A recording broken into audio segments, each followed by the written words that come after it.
Friends, welcome back to our channel বলাই তনু blog. আশা করি তোমরা সবাই খুব ভালো আছো আর আমরাও ভালো আছি। তো চলে এসেছি আবার একটা নতুন ব্লগ নিয়ে। আমি তনুশ্রী। আর আজকের ব্লগটা শুরু করছি ঠিক এখন থেকে। আর আজকে হচ্ছে অনেকটা রোদ পড়েছে বাইরে হচ্ছে রোদ পড়েছে প্রচুর আর ঝকঝক করছে। আর বেশ অনেকদিন পরে আগের দিন যদিও ব্লগ দিয়েছি, বাট কালকে ব্লগ শ্যুট করিনি, তো সেই জন্য আজকে দেখাচ্ছি। কালকেও রোদ পড়েছিল, ভালোই রোদ পড়েছিল, তো অনেকদিন পর রোদ করছে, ভালোই লাগছে। আর বাইরের রাস্তাটা দেখো শুকনো হচ্ছে একটু, মানে অতটাও এখনো শুকনো হয়নি, তো শুকনো হবে এরকমই আর কি লাগছে, তো ভালো লাগছে। তো বন্ধুরা, যেহেতু ভাদ্র মাস পড়েই গেছে, সেই জন্য আমি ভাবলাম চলো ঘরটাই ঝেড়ে নেওয়া যাক। কারণ হচ্ছে ঘরটা না ঝাড়লে এমনিতেই কোনো কাজ করা যায় না। যেটাই করতে যাব সেটাই হচ্ছে নোংরা হয়ে যাবে। মানে হচ্ছে ধরো আমি শোকেসটা মুছবো বা বিছানাটা হচ্ছে পরিষ্কার করে নেবো, কিন্তু আবার ঘর পরে ঝাড়লে তখন নোংরা পড়লে আবার সেটা কিন্তু নোংরা হয়ে যাবে। সেই জন্য আমি আগে ঘরটাই ঝেড়ে নিচ্ছিলাম। আর আমার সোনা মামা দেখো ব্যস্ত হয়ে গেছে, আমি ঘর ঝাড়ছি, ও ঘর ঝাড়বে, ওই জন্য তাকে একটা ছোট ঝাড়ু দিয়েছি, কারণ ওই বড় ঝাড়ুটা নেওয়ার জন্য কান্নাকাটি করছিল। আর এটা ও নিতে পারছে না, মানে চাগাতে পারছে না, কিন্তু ও তাও নেবে, এত কান্নাকাটি শুরু করে দিয়েছে। তারপর দেখো মনি সেই ছোট ঝাড়ুটা এনে দিয়েছে, তো ওটা নিয়ে ঝাড়তে রয়েছে। দেখো ও ঘর ঝাড়বে, মানে আমি যা করবো ও সেটা করবে।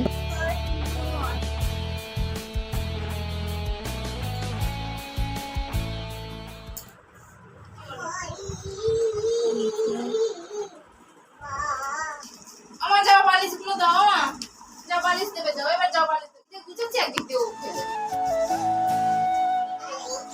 বালিশ দেবে, যাও।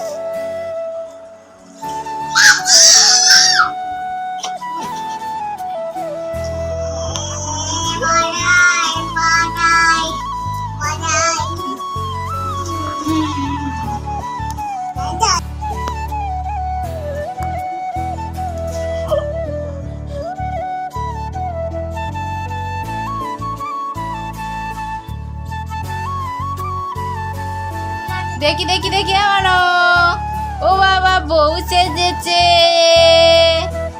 ও বাবা বউ সেজেছে, দেখি দেখি দেখি দেখি এটা কাদের কুলের বউ, ও বাবা এ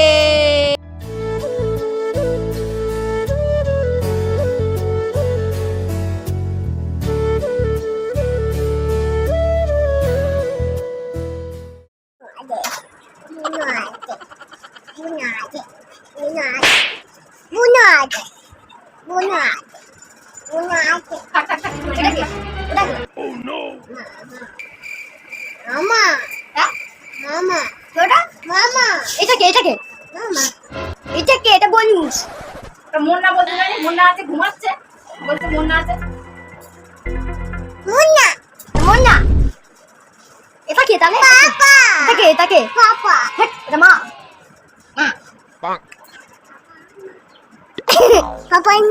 তাই বাবা পাপা না কি করে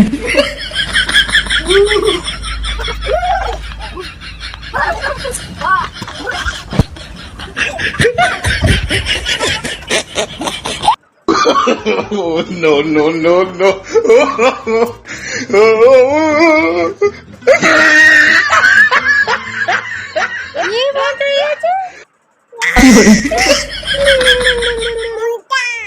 তো সোনামা খেলতে খেলতে আবার ঘুমিয়েও পড়েছে, আর আমি লেগে পড়েছি আমার কাজকর্মে। যেহেতু ঘরটারগুলো ঝেড়ে নিলাম, আর তারপরে এই যে শোকেসটাকে মুছে টুচে নিয়ে যা তা জিনিসপত্র ছিল সেগুলো সব আর কি গুছিয়ে রাখলাম। শুধু শোকেসের এই যে কাঁচের ভিতরের কয়েকটা জিনিসই আমার গোছানো নেই। এই যে ওপরের কাঁচটা পুরো একেবারে হাটকে চটকে একাকার হয়ে রয়েছে, তো শোকেসটা আমি মুছে নিচ্ছিলাম। কতদিন পর যে শোকেসটাকে মুছছি সেটা শুধুমাত্র আমিই জানি। আসলে সোনামা হওয়ার পর থেকে ওর পেছনে ছুটতে আর সংসারের পেছনে টাইমই দিতে পারি না, তাই আমার সব কিছুই অগোছালো থাকে। আর এগুলো গোছানোর আমি খুব একটা চেষ্টাও করি না, কারণ হচ্ছে কি যে আমার সোনামার ছোটোবেলাটা হয়তো খুব বেশি দিন থাকবে না, আর আমার এই সংসারটা আমি হয়তো পরেও গোছাতে পারবো। সেই জন্য এখন সব টাইমটাই আমি ওকেই দিই। আর তার মাঝখানে ভিডিও এডিট এগুলো তো রয়েইছে। তো তারপর আমি দেখাচ্ছিলাম এই যে শোকেসে যেহেতু অনেকটাই ধুলো জমেছিল, তাই জন্য দেখো কাঁচগুলো এখনও পর্যন্ত ভালো করে পরিষ্কার হয়নি। 2-3 বার মোছার পর তারপর পরিষ্কার হবে। আর ওই যে বলছিলাম কাঁচের ভিতরে নোংরার মানে অনেক কিছু অগোছালো হয়ে রয়েছে, সেগুলো দেখতে পেলে অগোছালো হয়ে রয়েছে, তো ওগুলো একদিন গোছাতে হবে। আর ওপরে আমি শোকেসটা ঠিক এইভাবে গুছিয়ে নিয়েছিলাম। একটুখানি ঘুমানোর অপেক্ষা করি, ও কখন ঘুমাবে আর আমি কখন সংসারটা গোছাবো। তার মধ্যে সংসারের অনেক কাজকর্ম থাকে, তাই জন্য এগুলো আর এখন গোছানোর টাইম পাই না। তো যাই হোক, তারপর ও যেহেতু ঘুমোচ্ছিল আমি জামা কাপড়গুলো ভেজানোর জন্য চলে এলাম। আর জামা কাপড়গুলো ভিজিয়ে আর কয়েকটা এই যে ঠাকুরের বাসন টাসনগুলো ধুতে না ধুতেই আবার দেখলাম ঘুম থেকে উঠে গিয়েছে। তো মনীষ ওখান দিকে স্নান করছিল, ওর স্নান করার পর আমি সোনামাকেও স্নান করিয়ে দিলাম আর আমিও স্নান টান করে একসাথে তারপরে এই যে ঠাকুরের পুজো দিয়ে ওকে খাইয়ে দাইয়ে তারপর আমিও খেতে বসে পড়েছিলাম। পড়েছে, একটু উঁচু উঁচু হয়েছে দেখো। তো এই জায়গাটা এবার এখানটাতে প্লাস্টার করে নেওয়া হবে, নেওয়া হলে আর এখানটাতে কাদা অতটা হবে না। তো সেই জন্য মনটা অনেকটা ভালো লাগছে। যাই হোক, একটু তো কাদা থেকে রেহাই পাওয়া যাবে। আর এখানটায় আর কি কলের চাতাল করে নেওয়া হবে, কল টলও এখানে চলে আসবে, তাহলে আর রাস্তা টাস্তায় ওদিকে যেতে হবে না। কাদা ফাদা মারাতে অতটা মানে হবে মারাতে, বাট অতটাও হবে না, একটু কম হবে। আর আজকে মিস্ত্রি আসার কথা ছিল, কিন্তু মিস্ত্রি আজকে আসেনি। মিস্ত্রিরা হচ্ছে এরকমই, ঠিক আছে, বলবে আজকে আসবো, বাট 1 মাস বাদে আসে। তো কবে আসে জানি না। এখন বলছে যে ভুলে গেছি, মিস্ত্রি বলছে। তোমার দাদাভাই কালকেও ফোন করেছে, কালকেও ফোন করেছে, তার আগের দিনও ফোন করেছে, তার আগের দিনও ফোন করেছে, মানে প্রত্যেকদিন মিস্ত্রিকে ফোন করিয়ে যাচ্ছে, তাও মিস্ত্রি ভুলে যাচ্ছে। তাহলে বলো যে কী। আর এদিকে মনীষ আর সোনামা ওরা দুজনে খেলছে। এই দেখো, এই যে এইরকম হেয়ার ব্যান্ড ছিল একটা, এরকম একটা হেয়ার ব্যান্ড ছিল, জং ধরে গেছে, ভেঙে গেছে। তো সেই পুঁতি টুতিগুলো নিয়ে খেলা করছে সোনামা।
তো আজকের মতো প্রত্যেক দিনই কিন্তু বাবা আসে সোনামাকে গাড়ি চড়াতে।